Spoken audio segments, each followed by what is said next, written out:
What's up, you guys? Thank you all for tuning into Red Bull Galaxy RPG.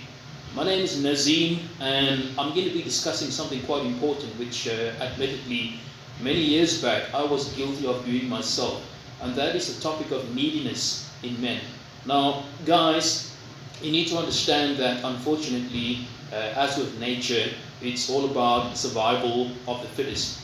And at the end of the day, when you display needy behavior, it actually carries you across as a weak and desperate male. Now, you always got to think of the perspective and the point of view of the prospective female that you want to mate with. Okay. Now, ask yourself the following question: somebody that is always needy, somebody that's always chasing validation, somebody that's always asking for permission, does that sound like a high value male to you? I don't think so. So what used to happen with me many years back, and just for those guys that don't know yet, if you haven't seen my other videos, I'm originally from Cape Town, South Africa. I'm now living in the Russian Federation in Sochi, Krasnodar Krai. I'm 39 years old at the time of doing this video. It's now January 2019. In exactly 5 months from now, in June 2019, I will be 40. But what happened many years back, and I'm talking about the age of being from around 20, 25 onwards, I used to ask a lot of women a lot of needy questions, and these questions would be something along the lines of, do you miss me?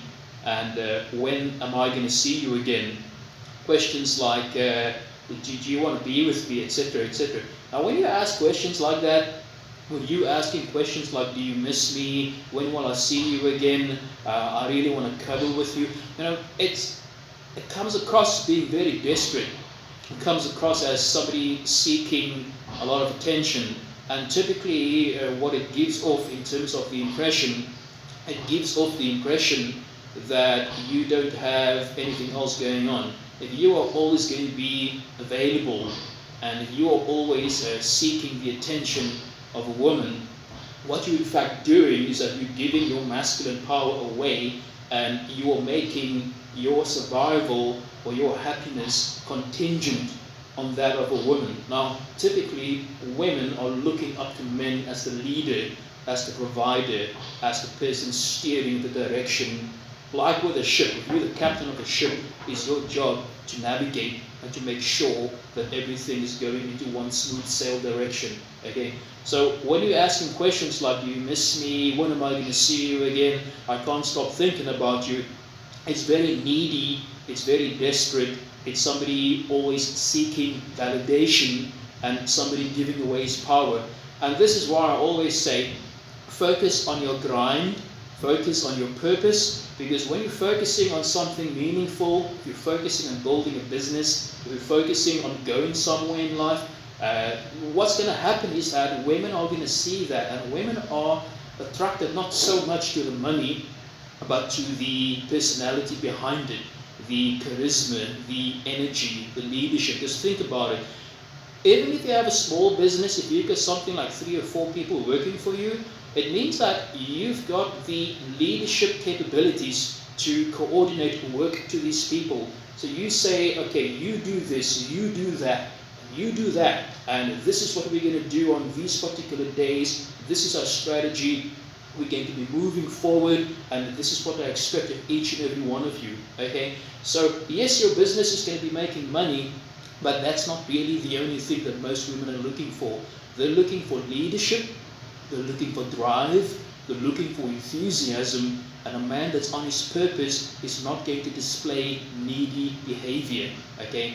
Now, in terms of finding your purpose, you need to do something that you quite enjoy. Alright?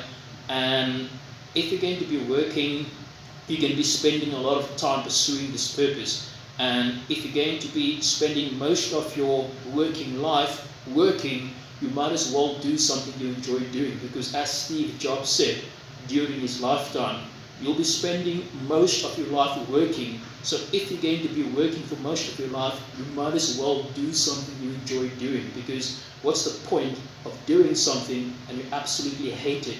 Now, when I started getting into my purpose, okay, I started learning how to sell. because for a long time I've been asleep professionally and emotionally. And what I found was that I was pretty good at convincing and persuading people to do things. Now, I didn't know this at the time, and this is what you would call unconscious competence. Okay, in other words, you are not aware of what abilities or what talents you have. Somebody else had to see that in you, and it took me the better part of about 12 years before I actually started acting on it. Okay, so when I was 18, I started working with a company in human resources, and what had happened there was that I actually started working as an administrative assistant. And funny enough, my boss at the time, she was a female. Her name was Sue, and she was very, very masculine. Okay, very. I'm talking about to the maximum. And to this day, she's not married, she's not got children. But over time, she became one of my best friends. Even though in the beginning we had a bit of a rough start. But long story short, she would tell me almost every day, Nazim, you need to go into sales, that's your thing, and you know how to persuade people. And I wouldn't listen to it.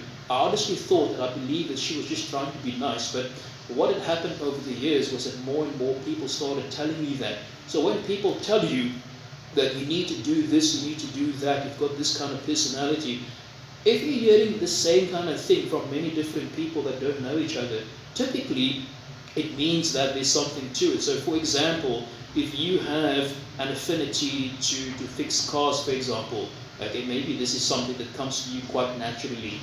Maybe this is not something you've considered going into in terms of a career. You might want to consider doing an online sort of series on how to fix cars or how to pimp cars. I know that, for example, in the US, there's this whole idea of pimping cars, and you don't need any kind of formal qualifications for it.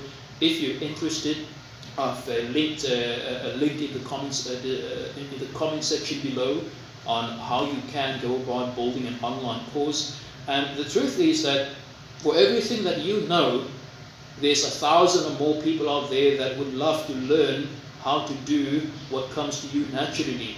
I know that there's a lot of people that's into recording music videos. There's people that's into hobbies and crafts like surfing, hobbies such as rollerblading, for example. It can be anything. As long as you are able to break it down into simple sequences that people can understand, what this is going to do, there's a whole range of things I can think of, 3 or 4 things just off the cuff. The first one is that you're going to be busy with something during your day. Okay, so there's not going to be time to miss someone or to be needy, because all this time that you spend missing someone, seeking validation, being needy, being desperate, you'll be spending this time actually chasing something meaningful. So let's just make an example, and let's just say you're somebody that's quite passionate about surfing. Okay, now there's various things you need to know about surfing. Now, I'm not a surfer myself.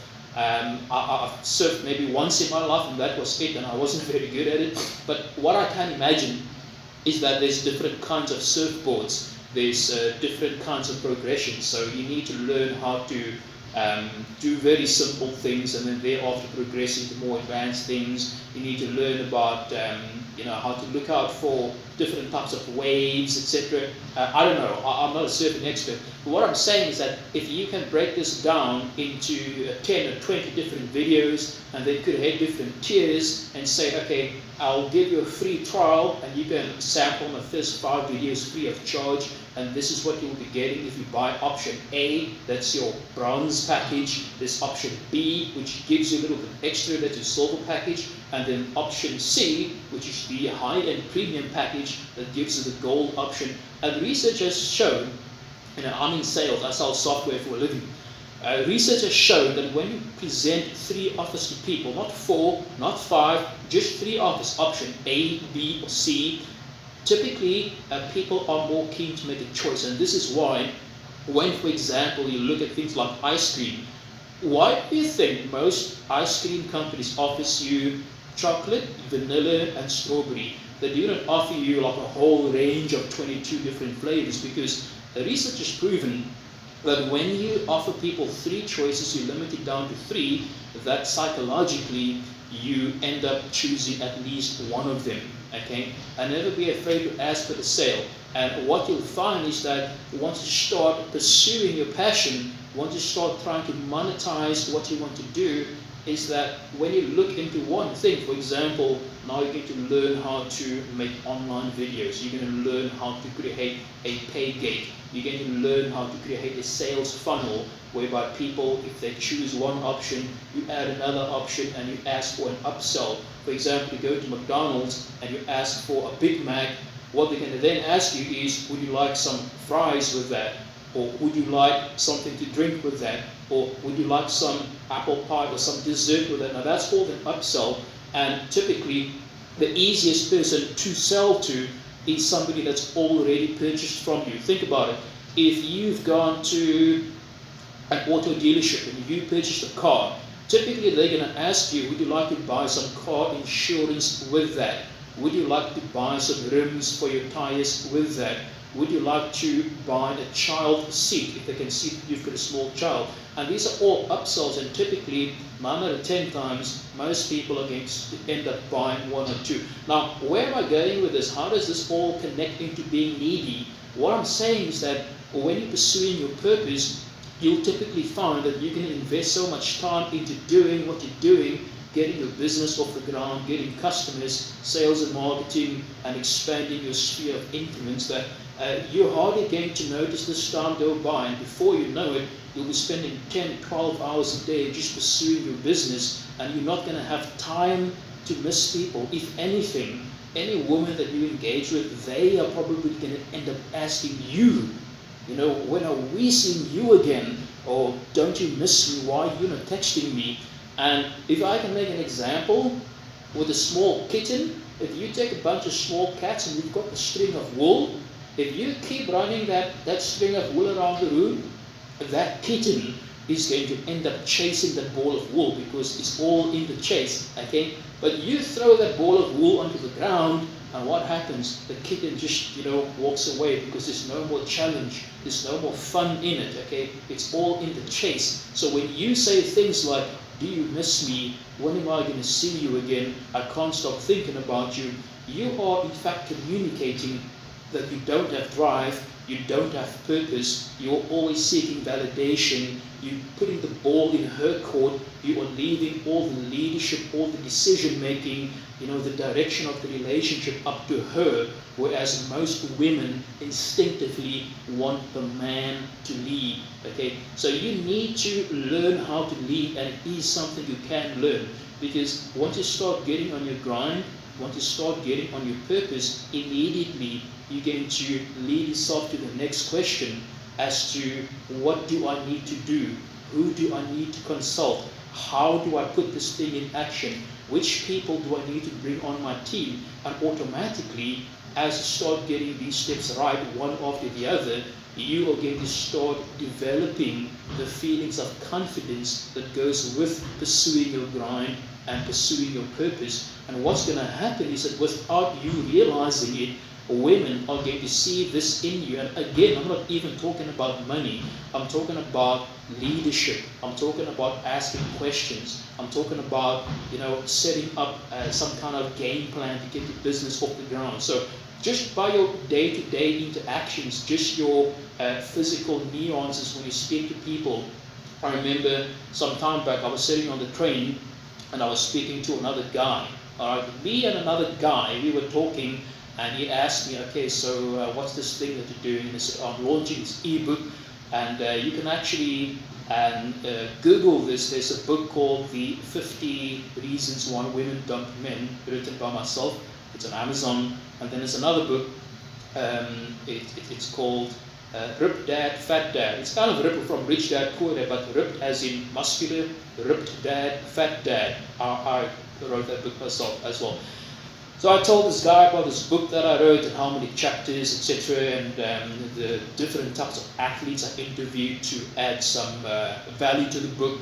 And what had happened was that from somewhere probably about 20 or 30 meters away, a girl came up and she told me she couldn't help overhearing that I was doing this book, and she found it so interesting.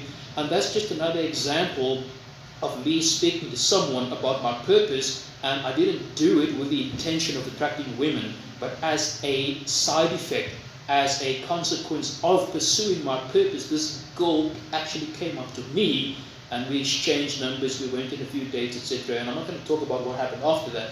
But the point is that, just me pursuing my purpose was instrumental in attracting women without me focusing on that. And just to end off, there's a saying out there that goes, if you keep chasing women, you will run out of money. But if you keep chasing money, you'll never run out of women. Guys, thanks for watching. Thank you for tuning into RPG. Like, comment, subscribe below. Hit the bell notification so that you can be the first to get the latest content. And please, if you haven't done so already, join my Patreon page at only $5 a month. It will help me to produce more content like this. Until then, from Russia with love. Cheers for now.